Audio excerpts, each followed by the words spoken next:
नईमुल्लाह फ़ारूकी मेरा नाम है। स्कूल एजुकेशन डिपार्टमेंट पंजाब में मैं असिस्टेंट एजुकेशन ऑफिसर के फ़राइज़ सरअंजाम दे रहा हूँ पिछले 9 सालों से। और zone of education YouTube channel, zone of education book series अल्हम्दुलिल्लाह मेरे 8 एडिशन हैं। अभी रिसेंटली लास्ट वीक मैंने सिंध टीचिंग लाइसेंस के ऊपर भी एक किताब कंपाइल की है। आप में से बहुत से लोगों ने उस किताब को देखा सुना होगा, ये वाली किताब है। और एमफिल एजुकेशन हूँ मैं अल्हम्दुलिल्लाह। पैडागोजी की इस वक्त जो सबसे बेहतरीन या सबसे मोस्ट डिमांडिंग बुक्स हैं वो अल्हम्दुलिल्लाह मेरी हैं। आप लोग उसको यूट्यूब पे या गूगल करके देख सकते हैं। इवन आप चैट जीपीटी से भी पूछ सकते हैं कि पाकिस्तान में जो टीचिंग लाइसेंस पे या जोन ऑफ एजुकेशन की क्या रैंकिंग है, तो आपको इंशाल्लाह पता चल जाएगा। लेक्चर नंबर 1 है जी, teaching licence test primary, elementary और सेकेंडरी। डिफरेंट कैटेगरीज़ का आपको पता है कि 3 डिफरेंट कैटेगरीज़ का होने जा रहा है सितंबर के अंदर। तो हम आज के इस लेक्चर में पैडागोजी का एक टॉपिक जो है जिसका टाइटल है 2 की टाइप्स ऑफ क्लासरूम असेसमेंट, ये एक टॉपिक पहले देखेंगे। ठीक है, इसको अंडरस्टैंड करेंगे। उसको अंडरस्टैंड करने के बाद हम ये देखेंगे कि एग्ज़ामिनर इसमें से CRQs कौन से दे सकता है, CRQs लिखने का तरीक़ाकार क्या होगा, रिफेक्टिव CRQ या परफेक्ट CRQ कौन सा हो सकता है। ठीक है जी, तो स्लाइड सबको विजिबल हैं, आवाज़ सबको क्लियर है जी? हाँ जी भाई, यस सर। ओके। यस चलें, सर। आप लोगों ने कोशिश ये करनी जी है, आप सर। सबसे रिक्वेस्ट है माशाल्लाह बड़े उसके साथ इंटरेस्ट के साथ और बड़े कीनली आप लोग मुझे सुन रहे हैं। बहुत से लोगों के यस सर। बल्कि सबके माइक जो है वो ऑफ़ हैं, ये बड़ी अच्छी बात है, मुझे बड़ी खुशी हो रही है। तो ड्यूरिंग लेक्चर अगर आपको कहीं से कोई बात समझ नहीं आती, आपने माइक अनम्यूट करना है और सवाल पूछना है। रिकॉर्डिंग इस लेक्चर की हो रही है, इंशाल्लाह ताला ये भी आपको प्रोवाइड की जाएगी। तो पहला आपको पता है कि CRQs क्या होते हैं? कंस्ट्रक्टेड रिस्पॉन्स क्वेश्चंस को कहा जाता है। आपके जो सिलेबस है उसके 2 पार्ट हैं, पोर्शन है। पहला पार्ट जो है वो 40 MCQs हैं, अगला पार्ट जो है वो 60 नंबर की पैडागोजी है। ये जो पैडागोजी है इसमें MCQs नहीं है, इसमें आपने 5 से 6 लाइन के सवाल का 6 लाइनों में जवाब देना होता है। ठीक है, तो उसके लिए MCQs आपने नहीं भी पढ़े तो आपका तुक्का लग सकता है। ठीक है, आपको रटा लगा के भी आप शायद पास हो सकते हैं, लेकिन CRQs में हम रटा लगा के भी पास नहीं हो सकते। इसके लिए एक ही चीज़ इम्पॉर्टेंट है, वो है अंडरस्टैंडिंग। हम जब तक किसी भी टॉपिक को अंडरस्टैंड नहीं करेंगे, इसका मतलब मफ़हूम एप्लीकेशन और यूज़ नहीं समझेंगे, तो CRQs लिखने में हमें प्रॉब्लम आएंगे। आज के इस लेक्चर में हम यही चीज़ सीखेंगे कि किसी भी टॉपिक को अंडरस्टैंड कैसे करना है, और अंडरस्टैंड करने के बाद उससे CRQs हम कैसे आसानी से बना सकते हैं। टॉपिक है हमारा 2 की टाइप्स ऑफ क्लासरूम असेसमेंट। तो सबसे पहले तो मैं आपको बता दूं कि असेसमेंट क्या होती है, ताकि हमें ये भी पता होना कि हम किसकी टाइप्स पढ़ने जा रहे हैं। असेसमेंट कहते हैं बच्चों से जो हम टेस्ट लेते हैं ना, और उसकी नंबरिंग करके उसके बाद उनके साथ उसके जो रिज़ल्ट शेयर करते हैं, ये असेसमेंट कहलाती है। ये रिटन हो सकते हैं, औरल हो सकते हैं। ठीक है, तो अब हम क्लास में जो असेसमेंट मुख्तलिफ़ तरह की करते हैं, इनमें 2 सबसे की या सबसे इम्पॉर्टेंट असेसमेंट कौन सी होती हैं? पहली का नाम है फॉर्मेटिव, दूसरी का नाम है सबमेटिव। ठीक है, इनको अंडरस्टैंड करने से पहले एक सिनेरियो बनाते हैं ताकि आपको ये कॉन्सेप्ट समझ आ जाए। अब मैं फ़र्ज़ करें कि एक टीचर हूँ और मैं पढ़ा रहा हूँ जनाबे वाला ग्रेड 7th को, फ़र्ज़ करें, सपोज़ कर लें। ठीक है, और साइंस पढ़ा रहा हूँ, ग्रेड 7th को मैं साइंस पढ़ा रहा हूँ, सपोज़ कर लें। अब मैं क्लास में इंटर हुआ, मैंने टॉपिक बोर्ड के ऊपर लिखा, उसके ऑब्जेक्टिव या SLOs भी लिख दिए, और लिखने के बाद जनाबे वाला मैं टॉपिक स्टार्ट कर दिया, बच्चों से कोई सवाल जवाब नहीं किया। ठीक है, पढ़ाता गया 25-30 मिनट पढ़ाने के बाद मैंने कहा कि ये होमवर्क है और कल जो है ना वो आपने ये लिख के आना। ये मेरी एक स्ट्रेटजी है। एक दूसरी स्ट्रेटजी मेरी ये है कि मैं क्लास में इन होता हूँ, और क्लास में इंटर होने के बाद मैं क्या करता हूँ, बच्चों से उनके प्रीवियस नॉलेज से मुतालिक सवाल पूछता हूँ। जो टॉपिक है ना इसके मुतालिक बच्चे कितना जानते हैं, तो मैं टॉपिक पढ़ाने से पहले सवाल करता हूँ। फिर मैं पढ़ा रहा हूँ, साथ साथ में बच्चों से क्वेश्चनिंग भी कर रहा हूँ। ठीक है, कि क्या मेरे बच्चे बात समझ पा रहे हैं या नहीं समझ पा रहे हैं। और पढ़ाने के बाद एंड पे भी मैं सवाल जवाब करता हूँ कि आज का टॉपिक बच्चों को कितना समझ आया, ठीक है।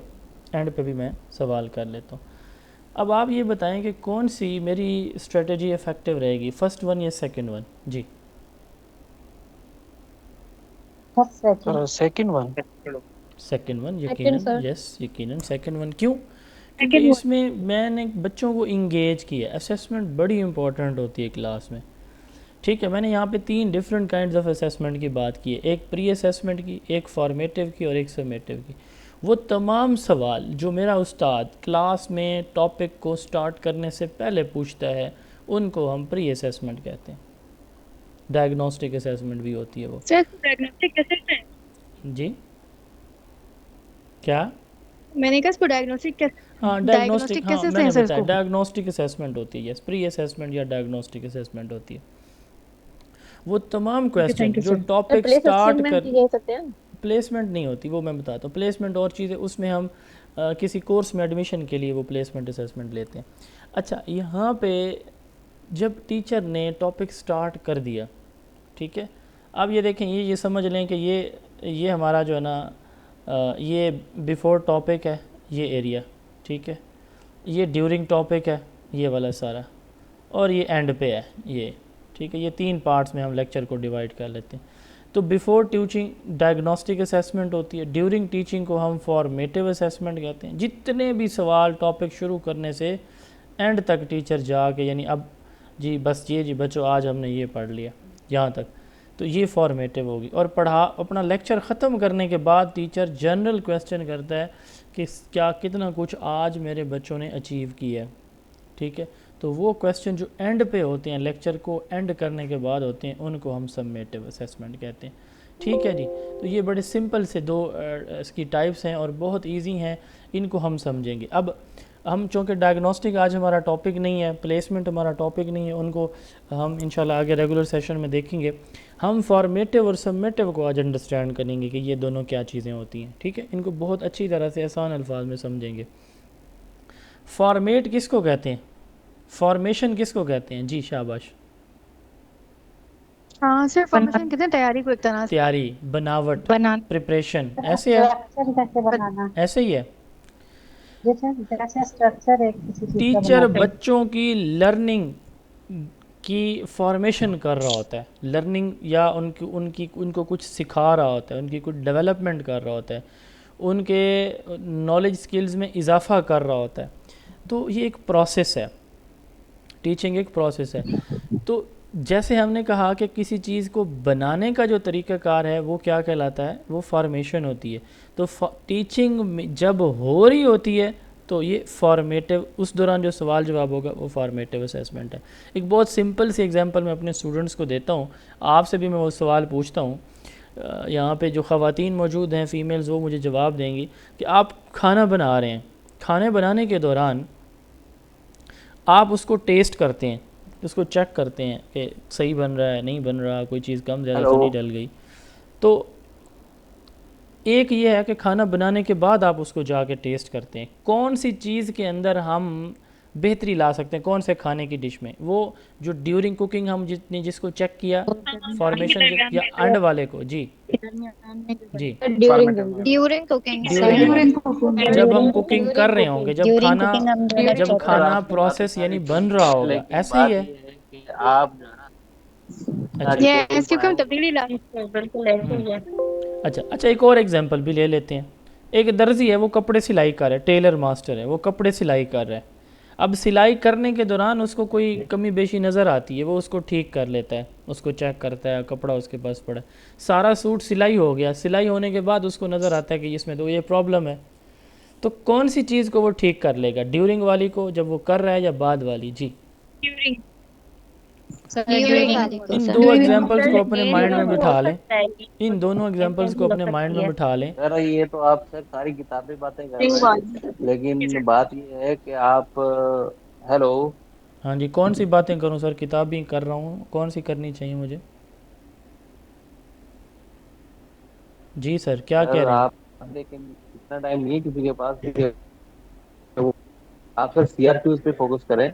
कि सीआरक्यूज किस टाइप के आएंगे, और इस तरह आप डिटेल में पढ़ाएंगे तो टॉपिक इतने सारे कवर नहीं होंगे सर। सर काइंडली वो मेरा उसके काम जवाब है आपको टॉपिक पता कवर लगे। करवाना, आपका नहीं है। आप थोड़ा सा सुन हाँ सर लेंगे। आप कंटिन्यू करें हाँ, प्लीज। आपको अगर नहीं सुनना तो कोई मसला नहीं है, हमने कोई आपको मजबूर थोड़ी किया है कि आप आएँ ये सुने। आपके पास टाइम नहीं है तो ना सुने, एंड पे सुन लीजिएगा जब मैं सीआरक्यूज़ पे बात करूँ। सर बाकी जाहिर टॉपिक को है तो जाहिर कंसेप्ट क्लियर होगा तो हाँ, सीआरक्यू बाकी हम कर सीआरक्यूज़ पाएंगे ना। को मैं डिस्कस भाई करूँगा। पहले टॉपिक को तो समझो, हाँ, टॉपिक फिर समझेंगे हाँ तो सर आप अच्छा। चलें, कंटिन्यू छोड़ें करें। उनको, वो हर एक का अपना एक आप करिए तरीक़ाकार होता है, उनको शायद ये चीज़ नहीं अच्छी लग रही तो वो सीआरक्यूज़ जब सर मैं डिस्कस करूँ आप दोबारा ज्वाइन कर लीजिएगा 15 मिनट बाद।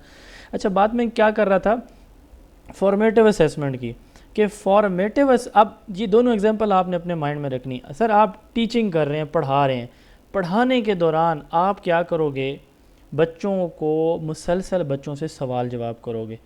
एक तो पहला पॉइंट यह है कि ये असेसमेंट कब की जाती है, ये कंटिन्यूस प्रोसेस है, जब तक आप पढ़ाते रहेंगे ना ये चलता रहेगा। जब तक आप सिलाई करें, कुकिंग कर रहे हैं, आप उसको चेक करते रहते हो। तो एक तो ये है कि ये कंटिन्यूस है, ड्यूरिंग टीचिंग होती है, ड्यूरिंग टीचिंग या इंस्ट्रक्शन ये असेसमेंट होती है, फॉर्मेटिव असेसमेंट। अच्छा, ये क्यों की जाती है, खाना क्यों चेक किया जाता है, मॉनिटर क्यों किया जाता है कि कोई कमी बेशी तो नहीं आती, इसको बिल्कुल बेहतर बनाने के लिए। यस, इसको भी हम कंटिन्यूसली चेक करते रहते हैं, बच्चे की अंडरस्टैंडिंग को चेक करते हैं, मॉनिटर करते रहते हैं। क्यों? ताकि उसमें बेहतरी लाई जा सके और बच्चों को फीडबैक दिया जा सके। फॉर्मेटिव असेसमेंट में 4 पॉइंट्स आपने याद रखने हैं, आपको इस टेस्ट में भी और हमेशा काम आएंगे। फॉर्मेटिव असेसमेंट ड्यूरिंग इंस्ट्रक्शन होती है, टीचिंग के दौरान होती है, पहले या बाद में नहीं होती। नंबर 1 पहला पॉइंट आ गया। अच्छा, नंबर 2 दूसरा पॉइंट कौन सा है, ये बच्चे की लर्निंग प्रोग्रेस को मॉनिटर करने के लिए की जाती। ठीक है, लर्निंग प्रोग्रेस कंटिन्यूसली मॉनिटर करने के लिए की जाती है। नंबर 3 इसकी बेस पे बच्चे को फौरी फीडबैक दिया जाता है कि आपको बात आपके सवाल के जवाब ठीक है या गलत है, वेल डन, अप्रिशिएटेड, नहीं बेटा इसको ऐसे नहीं ऐसे जवाब है। चौथा और अहम पॉइंट, इसकी बेस पे टीचर अपनी टीचिंग को इम्प्रूव करता है। टीचिंग को क्यों इम्प्रूव करेगा, उसे नज़र आ रहा है कि समझ आ रहा है कि बच्चे नहीं समझ पा रहे भाई मेरे मेथड से, तो उसको चेंज कर लेगा। जस्ट लाइक मैंने कहा कि कुकिंग के दौरान कोई चीज़ कम ज़्यादा हो जाती है, आप फ़ौरन उसको ठीक कर लेते हो। ये 4 पॉइंट्स हैं फॉर्मेटिव असेसमेंट में, बस ये आपने याद कर लिया। जब भी सवाल आ जाए फॉर्मेटिव असेसमेंट का, मिसाल के तौर पर आपसे एग्जामिनर पूछता है व्हाट इज़ फॉर्मेटिव असेसमेंट, ठीक है ना जी, तो आपने ये 4 पॉइंट्स डेफिनेशन में लिख देने। एग्जाम्पल्स इसकी अभी देखते हैं हम, ठीक हो गया। आपसे एग्जामिनर कहता है कि हम क्यों असेसमेंट फॉर्मेटिव करते हैं, यही 4 पॉइंट्स लिखने हैं। आपसे एग्जामिनर कहता है कि फॉर्मेटिव असेसमेंट टीचिंग को कैसे सपोर्ट करती है, यही 4 पॉइंट्स हैं। ठीक है ना जी, समझ रहे हैं ना मेरी बात। The purpose is to monitor the students learning, provide feedback, improve teaching and learning. बड़ा आसान सा मतलब ये है कि आप इसको आसानी से लिख सकते हैं अगर ये 4 पॉइंट्स आपके माइंड में आ गए। कब होती है, फीचर्स हैं इसके करेक्टर्स, ड्यूरिंग टीचिंग, इससे हम मॉनिटर करते हैं। मॉनिटर किस चीज़ को किया जाता है, किसी चीज़ की स्ट्रेंथ वीकनेसेस को चेक किया जाता है कि स्ट्रेंथ क्या है, बच्चों को कौन सी चीज़ सही समझ आ रही है, कौन सी नहीं आ रही। जो नहीं आ रही तो फिर साफ ज़रा हमने उसको बेहतर करना है। इसमें हम जो है वो टेस्ट ले सकते हैं, रिटन टेस्ट ले सकते हैं, ऑरल ले सकते हैं। क्लास में कोई बच्चे आपस में, पीयर कहते हैं क्लासमेट को, बच्चे एक दूसरे की असेसमेंट कर सकते हैं। हम बच्चों की ऑब्जर्वेशन कर सकते हैं, उनसे कॉन्सेप्ट मैप इस तरह बनवा सकते हैं। तो रिटन है, ऑरल है, ग्रुप एक्टिविटी, ग्रुप को टेस्ट है, ठीक हो गया। तो ये सारे काम हम करवाएंगे। इससे फिर क्या होगा, हम बच्चे को उसकी लर्निंग को कंटिन्यूसली मेजर कर लेंगे। ये हो गया जी फॉर्मेटिव असेसमेंट। यहाँ तक कोई बात समझ ना आई हो, कोई कन्फ्यूजन है तो पूछ लें जी प्लीज़। हाँ जी भाई, समझ आ गया।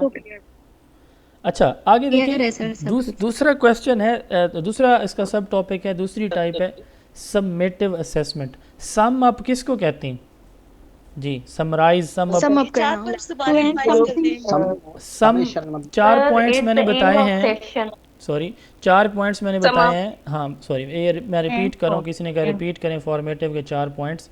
तो ये 4 पॉइंट्स फॉर्मेटिव के हैं। सबसे पहले मैंने कहा कि फॉर्मेटिव असेसमेंट ड्यूरिंग टीचिंग होती है, नंबर 1, ठीक है। लर्निंग प्रोसेस को मॉनिटर करने के लिए, हाँ यस, ताकि हम स्ट्रेंथ और वीकनेसेस बच्चों की चेक कर सकें। फीडबैक देते हैं फौरी तौर पर। नंबर 4 टीचर टीचिंग को बेहतर कर ले, स्ट्रेटजीज कर, एडजस्टमेंट ऑफ टीचिंग है, ठीक है, बड़े सादे से हैं।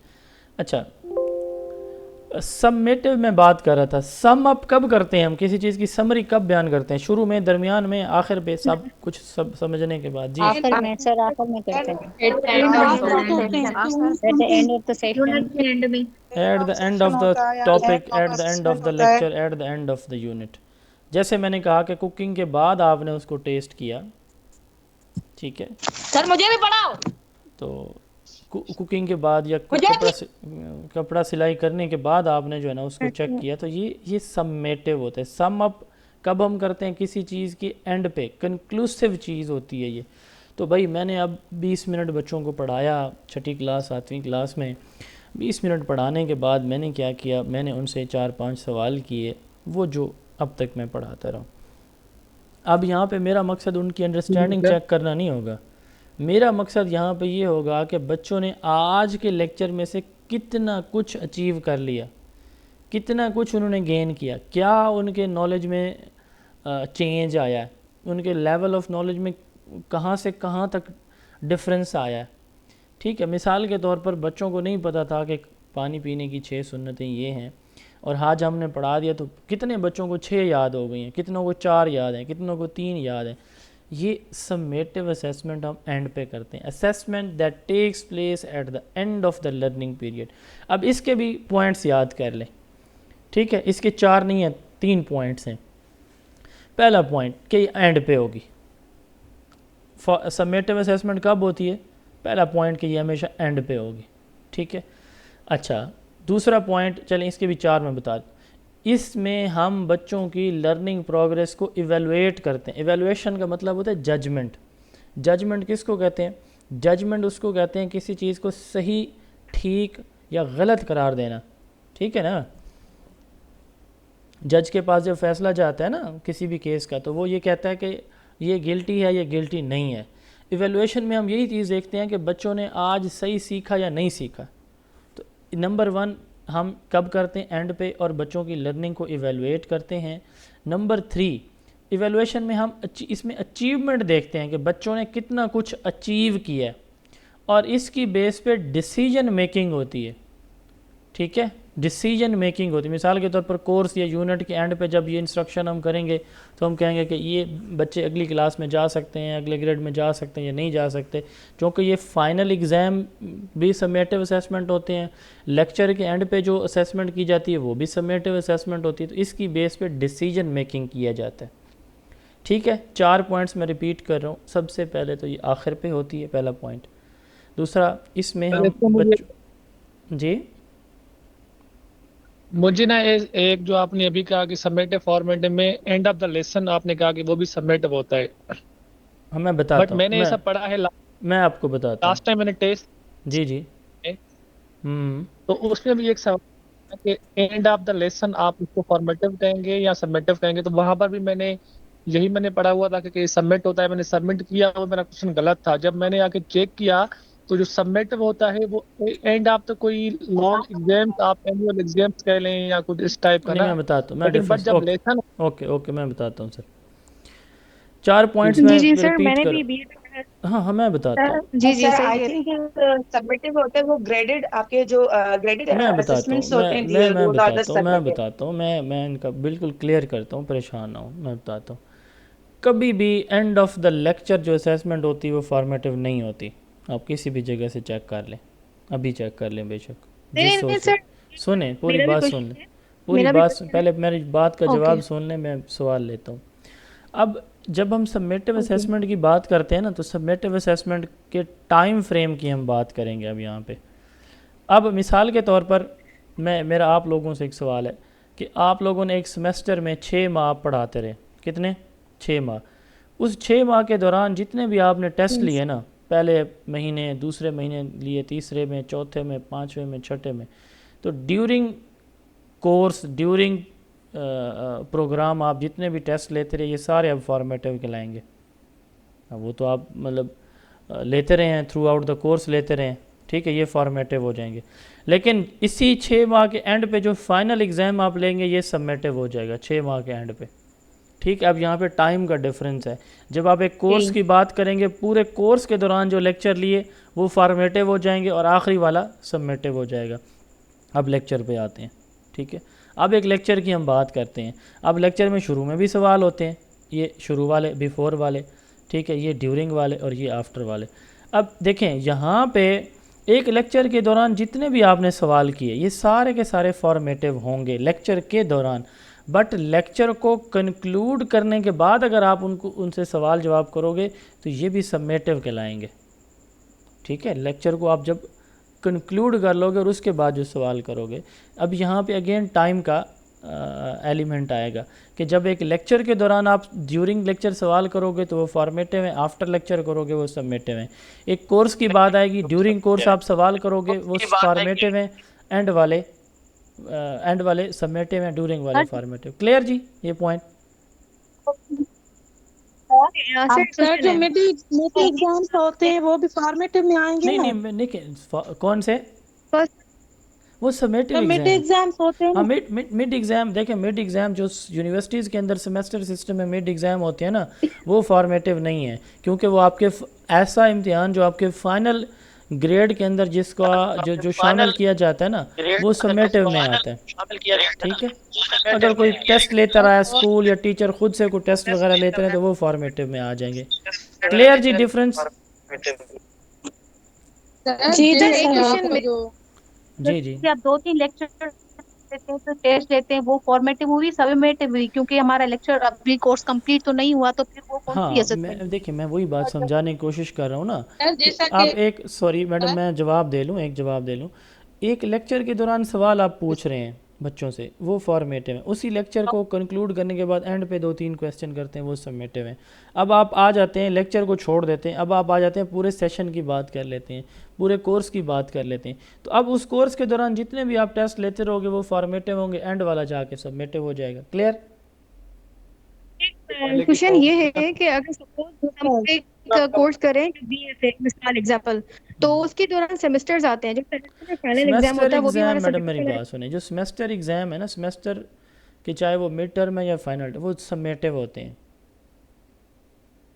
सबमेटिव है ना? जी जी सर जैसा कि फॉर एग्जांपल जैसे आपके 2 दिन के सेशन है, अब आपका जो लास्ट का कल वाला सेशन है वो एंड हो जाता है, जो हम सवाल वगैरह आपसे करते क्वेश्चन वगैरह जो आप हमसे टेस्ट लेंगे वो भी सबमेटिव। हाँ वो सबमेटिव हो जाएगा। यस यस बिल्कुल बिल्कुल बिल्कुल ऐसा ही है। सर और आगे चलें। सर हमारा जैसे जी जी सर एक क्वेश्चन का आंसर दीजिएगा। क्वेश्चन ये है सर, जैसे आपने कहा कि हमारे सपोज अगर बीएस कर रहे हैं तो उसके 4 सेमेस्टर्स होते हैं, तो हर सेमेस्टर का जो लास्ट रिजल्ट होगा वो हमारा सबमेटिव होगा, और जब बीएस का फाइनल रिजल्ट नहीं मेरी बात सुने ना। आपके सेमेस्टर का जो मिड टर्म एग्जाम है या फाइनल टर्म एग्जाम है, ठीक है, सेमेस्टर की, वो सबमेटिव ही होगा। फाइनल हाँ मेरी बात सुने, आपके 8 सेमेस्टर सुने ना, जब आप पूरा सुन लिया करें ना। अब 8 सेमेस्टर के बाद ऐसा तो नहीं होता कि आपका कोई अलग से इम्तिहान हो उन 8 के 8 सेमेस्टर का, वही सेमेस्टर का रिजल्ट कंक्लूड हो के आपका फाइनल रिजल्ट बनता है, तो इसका मतलब ये सबमेटिव है जी।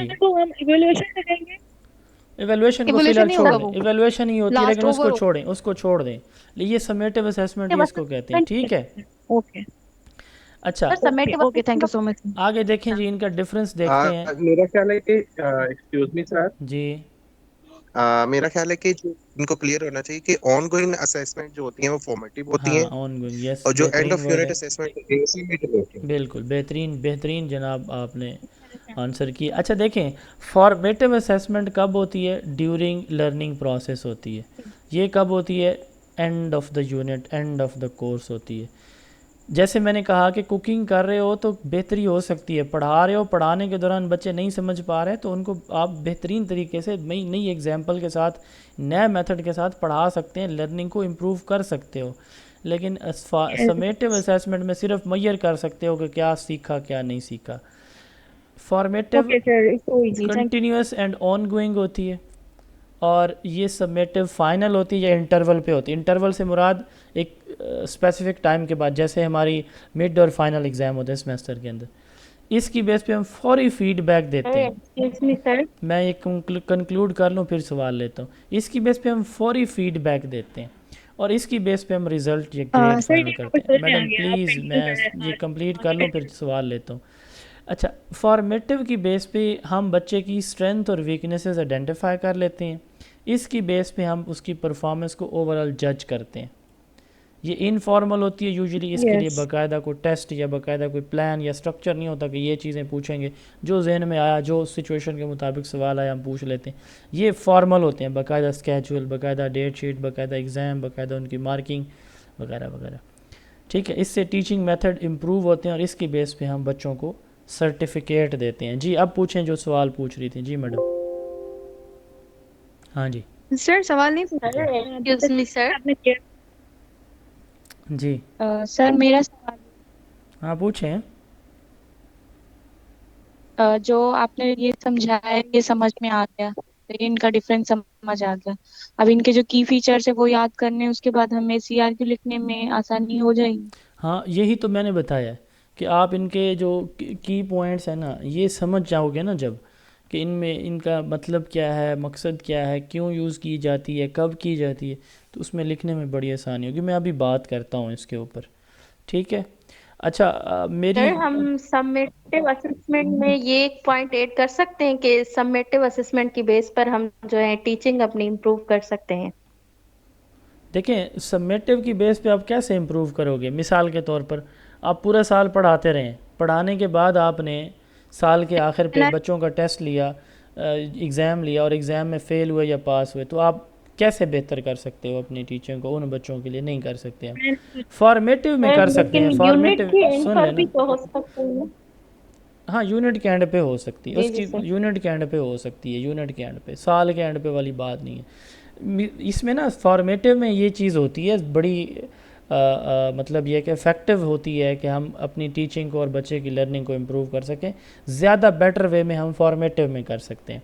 अच्छा जी ये एक छोटा सा ओके सर, इंट्रोडक्शन थैंक था यू। आप सबके लिए कि ये मेरी किताब है टीचिंग लाइसेंस पेडागोजी के ऊपर, 1250 इसकी कीमत है और इसको हम सिर्फ 900 रुपये में दे रहे हैं पूरे सिंध में, और कोई डिलीवरी चार्जेस भी इस पर नहीं ले रहे। जिन्होंने ले ली है वेल एंड गुड, अगर कोई लेना चाहे, कोई मैंडेटरी नहीं है, अगर किसी को पसंद हो। ये जो मेरे आप Excuse नोट्स me, देख sir. रहे हैं, सुन लें प्लीज़, ये जो मेरे नोट्स आप देख रहे हैं, स्लाइड्स देख रहे हैं, ये सारी की सारी एज़ इट इज़ 100% इसी किताब से ली गई हैं, ठीक है। तो आप बेशक इसकी पहले कंटेंट लिस्ट चेक करें, आपको पोस्ट ऑफिस के थ्रू ये 5 से 6 दिनों के अंदर आपके एड्रेस पे मिलेगी। अगर आप कोई लेना चाहे तो ये नंबर है 033280559050, 0332 80 55 905। आप इसी उस पर लैला बतूल के नाम से इजी पैसा अकाउंट है, आप उस पर 900 पे करें, अपना एड्रेस सेंड कर दें, एडवांस पेमेंट है, और आपको इंशाल्लाह ताला 5 to 6 वर्किंग डेज़ में किताब आपके होम एड्रेस पे मिलेगी। लेकिन हम पोस्ट ऑफिस के थ्रू भेजते हैं, पोस्टल एड्रेस आपको कंप्लीट होना चाहिए। जी मैडम क्या सवाल करी थी? हाँ जी जी सर, मेरे दो सर मेरे क्वेश्चन है। एक तो ये पूछना चाह रही थी। बुक के रेलिवेंट हाँ बुक के पूछें, रेलिवेंट मैं सवाल पूछना पूछें, चाह रही हूँ, बिकॉज आप कह रहे हैं कि पूछें ये पूछें, सिंध के लिए। तो एक्चुअली मैं रिजाइड कर रही हूँ पंजाब में, जहाँ से और मर्जी हैं, आई एम ये रियली सबके रियली लिए है। इंटरेस्टेड कि मैं पहले भी। जी जी ओके जहाँ से फाइन मर्जी। Sir, first thing I wanted to buy this book. अगला दूसरी सवाल। ओके फाइन सर, दूसरी बात मैं ये जानना चाह रही थी फॉर्मेटिव के रिगार्डिंग। जैसे हम लोग टेस्ट लेते हैं, science teacher as a science teacher हम असेसमेंट्स करते हैं बच्चों की, तो नॉर्मली हम लोग ना उनको, जैसे अगर लेट्स सपोज अगर बुक है तो हम उनका चैप्टर वाइज लेते हैं, फिर हाँ बुक के वो तो आप कहते हैं बिल्कुल फाइनल एग्जाम जो है ना आपने कहा कि समेटिव है। लेकिन अगर उसको हम लोग मैडम मैं देखें आपका सवाल असेसमेंट को, जो मैंने मैंने आपका आपको सवाल कहा है, समझ लिया, तो सुने वो आप जवाब किस। सुने। जी जी okay okay sir. Okay summative sir. Assessment पता है किस पर्पज़ के लिए होती है? सर्टिफाइंग जजमेंट है। इसकी बेस पे आप बच्चे को प्रमोट करते हैं, इसकी बेस पे आप बच्चे को पास करते हैं, इस बेस पे बच्चे को फेल करते हैं, इसकी बेस पे फर्स्ट सेकंड थर्ड डिवीज़न देते हैं, कोई सर्टिफिकेट इशू करते हैं, ठीक है। अगर तो ये पर्पज़ है आपके उस असेसमेंट का, तो then it is summative assessment, otherwise formative. Clear? Okay fine. अगला भाई किसी का कोई क्वेश्चन? क्वेश्चन और करना था जी जी। सर सर मेरा ये क्वेश्चन था कि मैंने अभी रिसेंटली लास्ट मंथ आपकी 7th एडिशन वाली बुक ली है, तो ये उससे ये टीचिंग डिफरेंट है, लाइसेंस वाली बुक और उस बुक में क्या उससे डिफरेंस है? डिफरेंट है। आप इसके पेजेस चेक कर लीजिएगा, आप डिसाइड कर लीजिएगा। अगला सवाल। जी ओके सर, एक क्वेश्चन और आपसे करना था कि सर मैं सपोज एक बात हम सर मैं एक बात करूं, ये आप लोगों को सुन ही नहीं रहे। ये आप लोगों को सुनेंगे ना तो पता चलेगा कि फॉर्मेटिव क्या है और अच्छा चलें आगे समेटिव क्या चलते है। हैं, आप लोगों के ड्यूरिंग बाकी लेक्चर क्वेश्चन सारा हैं। ओके थैंक यू जी। सर अगर ऐसा ही रहा ना सुन तो और क्लास कैसे ले सकते और क्लासेस में सर, पता हम क्या समझ है, ही नहीं सकेंगे। और क्लासेस में ये मैकेनिज़्म होता है, मैं आपको बताता हूँ। और क्लासेस में मेरा मैकेनिज़्म जो होता है ना, उसका डेमो मैं आपको चलें दे देता हूँ ताकि आप लोगों को जो है ना ये पता चल सके कि और क्लासेस मेरी कैसे होंगी। अब आप में से किसी की आवाज़ भी नहीं आएगी मुझे, चलें 2 मिनट सुन लें। ये हम मेथड अडॉप्ट करते हैं जब रेगुलर सेशन हमारा होता है, तो हम सिर्फ डिस्कशन ग्रुप, चैट ग्रुप जो व्हाट्सएप पे है उसको अलाउ करते हैं, वहाँ पे रिटन क्वेश्चन आते हैं, आवाज़ किसी की नहीं आती। अब किसी की आवाज़ नहीं आ सकेगी। चले मैं 2 क्वेश्चन का सॉल्व कर लेता हूँ, फिर माइक अनम्यूट कर दूँगा। व्हाट आर द 2 की assessment a teacher should use in the class? भाई कौन सी वो 2 असेसमेंट हैं जो टीचर को यूज़ करनी चाहिए? Formative and summative. वही पॉइंट्स आपने लिख देने हैं जो मैंने आपको बताए हैं, ठीक है। अगला क्वेश्चन है, how would you use formative assessment in class? Why it is important, what is its importance?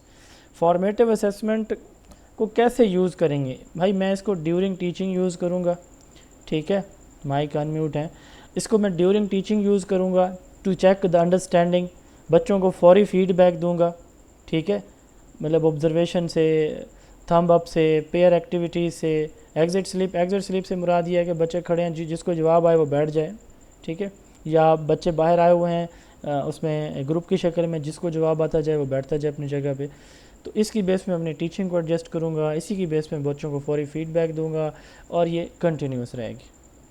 अगला है, what is importance of formative assessment in teaching? भाई वही 4 पॉइंट्स हैं कि जी इसमें ड्यूरिंग टीचिंग होगी, इससे लर्निंग गैप्स आइडेंटिफाई होंगे, फौरी फीडबैक मिलेगा, बच्चे की परफॉर्मेंस इंप्रूव होगी, टीचर अपने टीचिंग मेथड को बेहतर करेगा। अब इन सारी चीज़ों को अल्टीमेटली हमारे बच्चे को क्या बेनिफिट होगा कि बच्चा एक्टिवली पार्टिसिपेट करेगा, ठीक है, क्लास की टीचिंग के अंदर, टीचर की टीचिंग के अंदर। साथ अगर मुसलसल क्वेश्चन हो रहे हैं तो बच्चा क्या करेगा, एक्टिवली पार्टिसिपेट कर रहा है, टीचर की जो भी बात है उसको बड़े कीनली सुन रहा है। How would you use summative assessment? Summative assessment मैं एंड पे करूँगा, एंड ऑफ द यूनिट। क्यों करूँगा? To evaluate the overall learning of the child, ठीक है, इससे एग्ज़ाम, फाइनल एग्ज़ाम में या यूनिट टेस्ट के लिए कि बच्चों ने कितना कुछ अचीव किया, कितने लर्निंग आउटकम्स अचीव हुए हैं, इसकी बेस पे मैं सर्टिफिकेट दे सकता हूँ, इसकी बेस पे बच्चे को प्रमोट, डिमोट या पास फेल कर सकता हूँ, रिटेन रख सकता हूँ उस क्लास में। What is importance of summative assessment? मतलब ये सवाल वही हैं, बातें वही हैं, वो एग्ज़ामिनर आपसे घुमा फिरा के सवाल पूछेगा। तो इम्पॉर्टेंस क्या है कि एंड पे होगी, लर्निंग अचीवमेंट चेक होगी, इसकी बेस पे बच्चे को प्रमोट कर सकते हैं, सर्टिफिकेट दे सकते हैं, हाई परफॉर्मिंग और लो परफॉर्मिंग स्टूडेंट का को डिस्क्रिमिनेट हम कर सकते हैं, ठीक है, और फ्यूचर टीचिंग को, फ्यूचर लर्निंग एक्टिविटीज़ को बेहतर कर सकते हैं, फ्यूचर को। अच्छा, why would you prefer to use formative assessment in class instead of summative assessment? जी क्यों करेंगे जी? आप में से कोई बताना चाहे कि हम सबमेटिव असेसमेंट की जगह फॉर्मेटिव असेसमेंट को क्यों प्रेफरेंस देंगे? जी शाबाश। हमें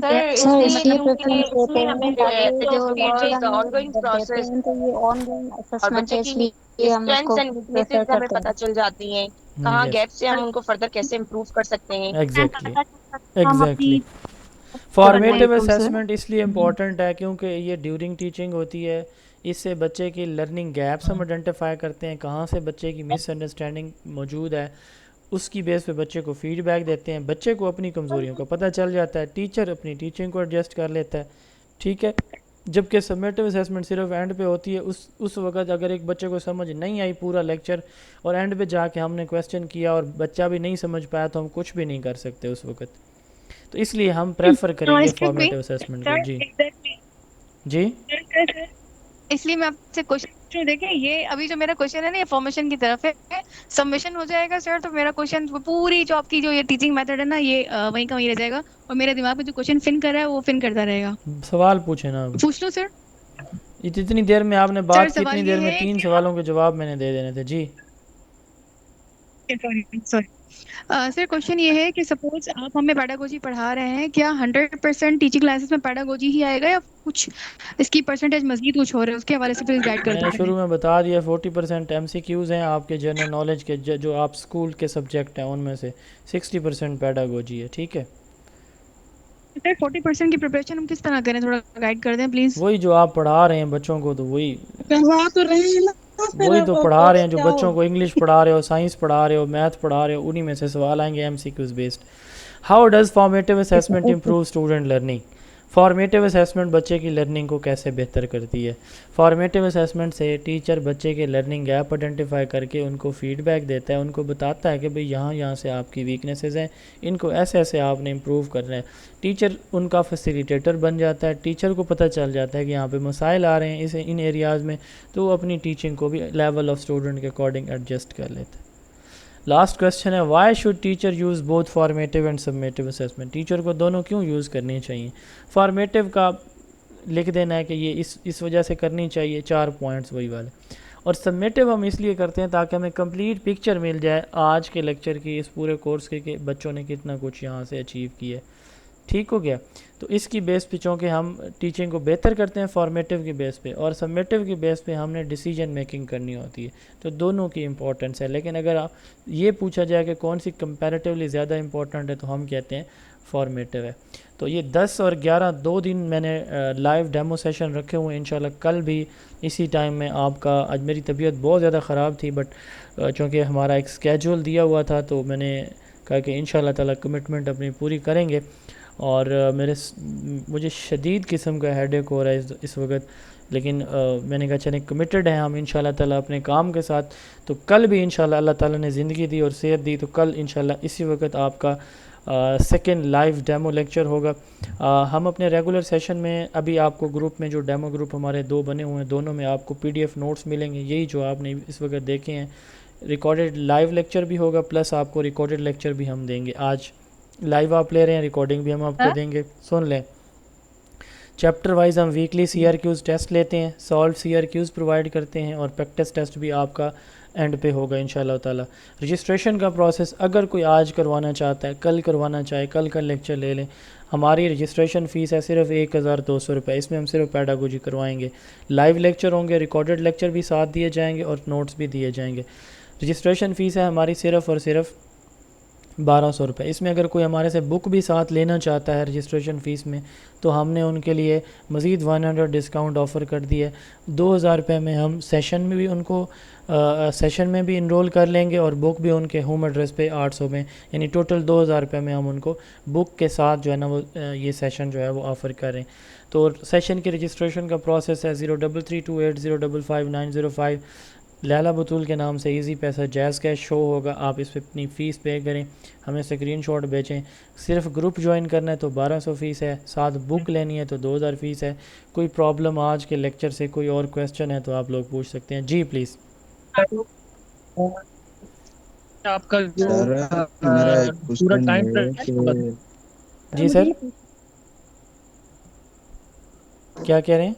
ये पूछ रहा हूँ सर कि जो आपका आपको जो डेली कोर्स टेस्ट कितने मंथ होती है, चलेगा? ये टॉपिक रिपीट कोर्स, होगा हाँ ये जो टॉपिक आज आपने रिपीट होगा। पढ़ाया है? यस, ये रिपीट होगा। कोर्स का सर टोटल जो हमारे लेक्चर हैं वो 40 हैं।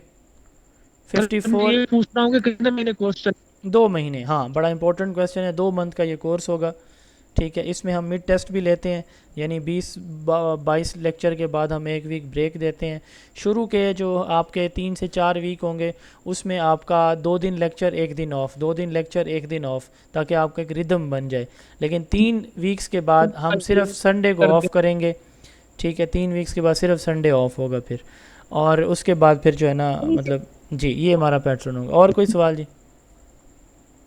सर आप लाइव लेक्चर देंगे या recording? Live recorded plus live plus recorded दोनों जी। और सवाल जी? Okay sir.